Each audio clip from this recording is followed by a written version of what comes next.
They're set for the Hahn Super Dry Maiden. Ready. And racing as well. Colourful passed a little sluggishly away. First to jump, Burning Magic. Out pretty quickly also, Indigo Roll Up looking for the lead. Frosty Heart comes over. Ukbar Jack settled back their midfield and pretty wide in the early stages of the race as Colourful Pass drives up on the inside of He's So Vain, and around them there goes Ukbar Jack.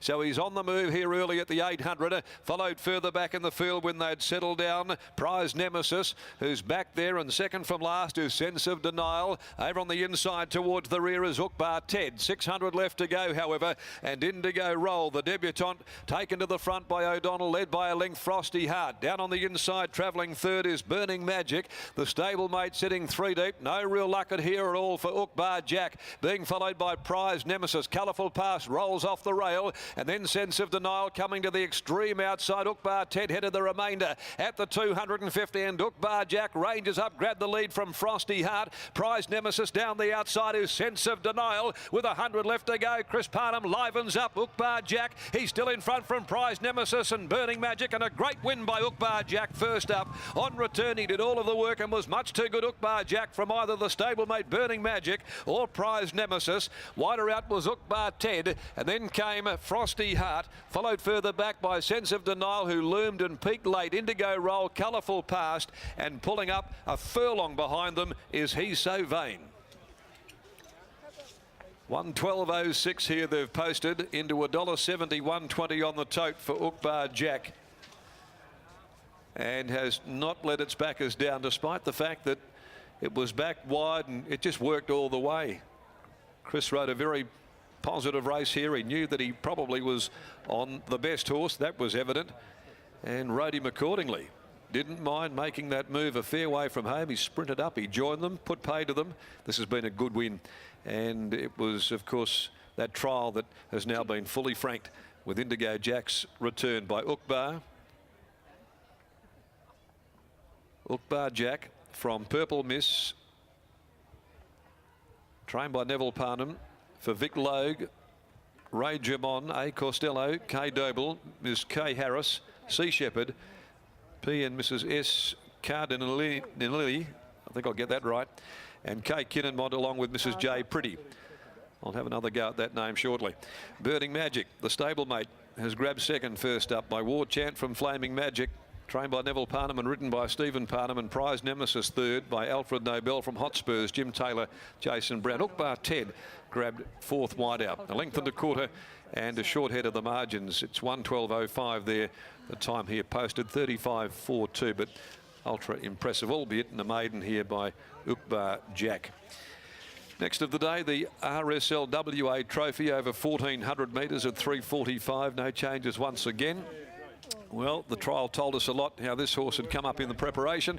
Gareth Hall is now with the winning trainer Neville Parnham after what will certainly go down as a performance of this midweek meeting. I think, Gareth? Yeah, no doubt about that, Darren. Ukbar Jack put the writing on the wall before going out for a break, trialled really well, and he won like a horse that's going places today, Neville.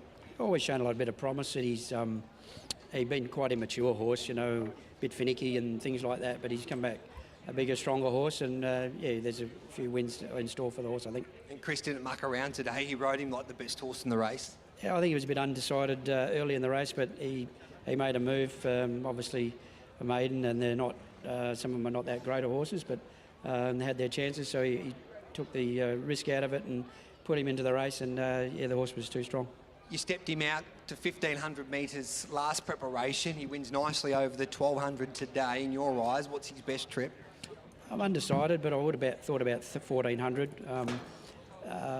He can sprint well, but he always gave me the sight that he might come out to 14 or maybe even 16, but yeah, maybe 14 is his best go. Stable's having a real run at the moment. A treble there on Saturday, I think maybe a winner or two there at Narrogin on Sunday, and your Quinella this race after finishing second in the first, and Burning Magic went pretty well.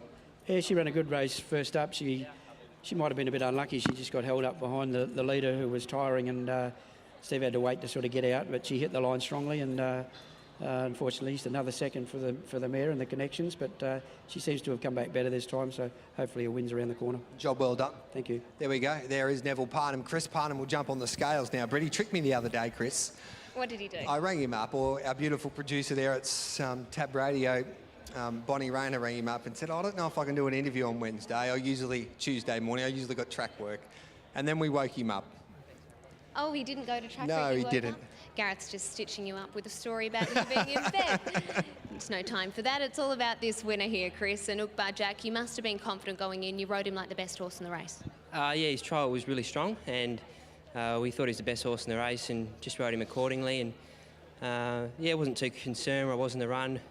I was 3 wide, no cover, but we weren't going that hard, and there's no wind about, and it's probably a bit better out wide today, so it's probably not the worst place to be today, and it worked out well.